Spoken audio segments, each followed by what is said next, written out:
Hi guys, welcome to Hard Reset Info channel. Today I have Xiaomi Redmi 13C and I want to show you how fix the problem when game not visible in your Google Play Store on this device. Welcome to Hard Reset Info channel. As you can see, I search Mobile Legends game, but I don't have it there. I can download it, I can't do anything with it. To fix this problem, we must go back to the main menu, where we press on our photo on the right corner, and now settings. In it, we choose family and parental control. There we have now PG3 to download game as Mobile Legends, as Call of Duty games or Teamfight Tactics.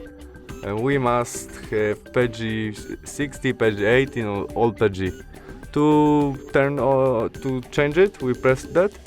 Now we must enter connect pin to our parental control, and there we press on PG 16. Confirm by understood and save. Now we can go back to our Mobile Legend games.